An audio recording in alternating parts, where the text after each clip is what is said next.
For the Zips Digital Network, Chad Welker here with head coach John Gross. And Coach, it's 1-1 this past weekend. Toledo game, you've talked about it multiple times over the past week. Just an excellent basketball game, maybe not the result you wanted. But first recap Toledo, and then great comeback win down in Oxford against the Redhawks. Yeah, I thought the Toledo game was a high-level offensive game by both teams. Todd does a great job with their team, and they were really difficult to defend. And the two Jacksons, Kanapke, and their other players did such a great job of making plays throughout the game. And then our guys did the same thing. I mean, we made play after play after play. I've said as the week went on, it's the first game I think I've been a part of as a head coach where both teams shot over 50 from two, over 50 from three, over 75 from the line, and had more assists and turnovers. I mean, it was obviously that's why you get 99-89, right? But there were some things defensively that I thought we did that complicated matters and complicated winning. We addressed those when we came off that game, gave us a chance to grow and get better, and then I thought we were much better defensively in Oxford.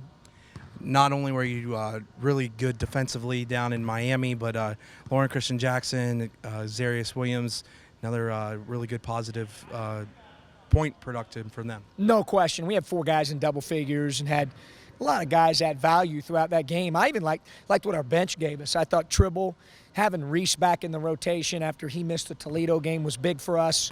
And then obviously Greg Tribble played well and did some good things. Thought Michael Dawson did some good things. He's really getting better. Ali did some good things.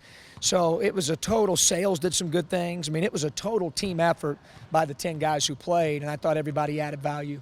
From the rotation standpoint, the fact that you're getting a lot of rotation with 10 guys, what does that do for your team in being able to rely on different guys at any point in time in the game? Well, it gives you a lot of versatility, right? We've got a lot of different guys that can score. We really, and I've said this before, you look at the stat sheet, we have 4 double-figure scorers, but we really have 5, so to speak, because we play Riak and Reese together at the 5, 20-20.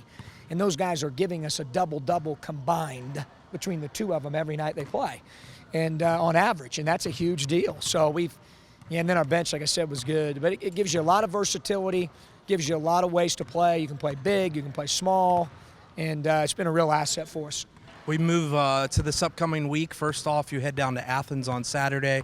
You have a home contest against Buffalo. 2 new coaches in the Mid-American Conference with Jeff Bowles and head coach from Buffalo. But starting that 1-0 down in Athens, what do we need to know about the Bobcats? Well, it's going to be a great challenge. Obviously, anytime you're on the road in this league, you got to man up and you got to play really well. And we've been able to do that here lately, but that doesn't guarantee anything on Saturday. You have to have a great mindset, great heart set, have an edge to us, be ready to play. I think the way we've started has been big for us, and we're going to have to be ready to go, man. Preston is really talented at the point for them. They run a lot of ball screens with him. He's a phenomenal decision maker, one of the country's best passers. I've been really impressed with Vanderplas and his improvement, the steps he's taken from last year to this year. And, last year here in our building, he kicked our tail. So, he's a challenge. Dardis from 3 hit us for 10 threes 2 years ago and had 38 down there my first year after, with those 10 threes being made as a part of that 38. So they've got good players. Other guys have stepped up. I like their rebounding, and Jeff does a really good job. So we'll have our hands full, and we got to be ready to go.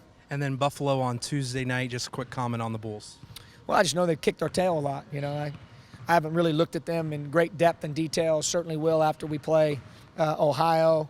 I've known Jim for a long time, and obviously they have some guys that have been in that program now for a while that are used to winning at a really, really high level. It's a part of who they are, and so that always brings a challenge when you're playing a team with that type of belief and confidence that Buffalo has. Of course, we want to see you out here on Tuesday, the 28th. The Zips take on Buffalo at 7 p.m. right here at James A. Rhodes Arena. But first, the Zips head down to Athens, take on the Bobcats at 3:30 p.m. You can watch that game on ESPN+.